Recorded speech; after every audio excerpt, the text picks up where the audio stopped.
मध्य प्रदेश में मिली बड़ी जीत से गदगद हैं इस वक्त शिवराज सिंह चौहान। लोकसभा की 29 सीटों पर जीत का दावा किया है। बोले कि सभी 29 सीटें जीतना ही हमारा लक्ष्य है। लोकसभा जीतना ही अब अगला टारगेट है। तो जो इसे देखिए कहा जा रहा था ना कि ये तो सेमीफाइनल है, और इस सेमीफाइनल में जिस तरह से बीजेपी को जीत मिली, 2024 को लेकर बीजेपी और भी ज्यादा कॉन्फिडेंट नजर आ रही है। छिंदवाड़ा यहाँ 7 विधानसभा की सीटें हम नहीं जीत पाए। मेरा एक ही संकल्प है, 29 की 29 सीटें भारतीय जनता पार्टी जीते मध्य प्रदेश में, और श्रीमान नरेंद्र मोदी जी, हमारे प्रधानमंत्री जी, जो हमारे नेता हैं, उनके गले में 29 कमल की माला डाल के संपूर्ण बहुमत यहाँ से भारतीय जनता पार्टी को मिले। तो शिवराज सिंह चौहान मध्य प्रदेश की 29 लोकसभा सीटें जीतने का दावा कर रहे हैं। लेकिन अब हम बीजेपी की जीत का मोदी फैक्टर भी देख लेते हैं। आप जरा इसे समझिएगा कि मोदी मतलब जीत की गारंटी कैसे, क्यों कहा जा रहा है। लोकसभा में जीत देखिए 2014, 2019, 2024 में मोदी मैजिक चलेगा क्या, देखना होगा, दिलचस्प होगा। विधानसभा में 2014 में हरियाणा, महाराष्ट्र, झारखंड में सरकार बनाई। जम्मू कश्मीर में दूसरी सबसे बड़ी पार्टी बनकर उभरी है बीजेपी। 2016 की बात करें तो असम राज्य में जीत दर्ज की। विधानसभा में 2017 विधानसभा चुनावों की बात करें तो उत्तर प्रदेश हो, उत्तराखंड हो, गोवा हो, गुजरात हो, हिमाचल प्रदेश हो या फिर मणिपुर हो, और इसके अलावा 2018 में त्रिपुरा, कर्नाटक में सबसे बड़ी पार्टी बाद में सरकार भी बनाई।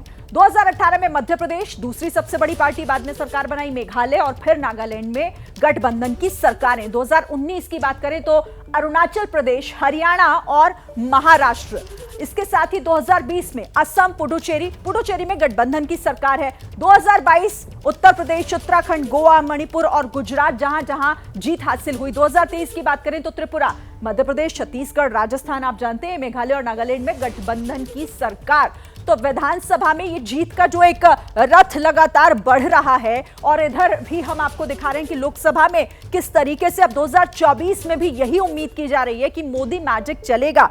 और ऐसे में अंकित, अगर शिवराज सिंह चौहान की बात कर लें, या फिर कल हमने देखा सदन में ही जिस तरह से 400 पार के नारे लगने लगे, उससे तो यही नजर आ रहा है कि 2023 में ही इसी जीत में 2024 की राह तलाश रही है बीजेपी।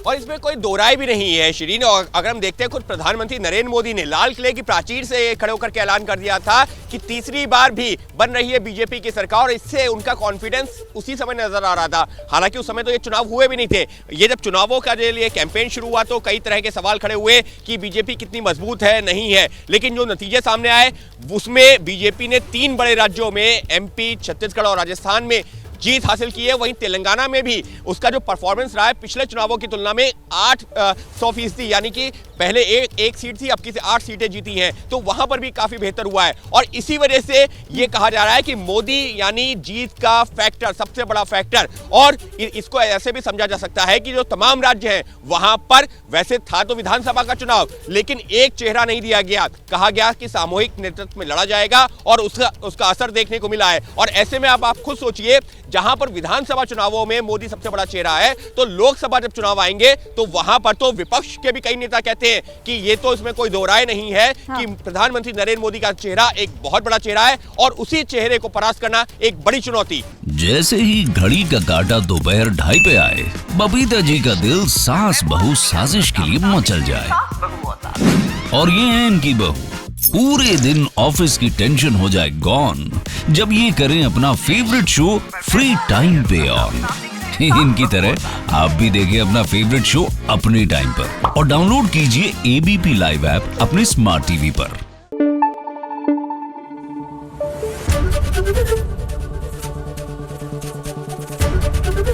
एबीपी न्यूज आपको रखे आगे।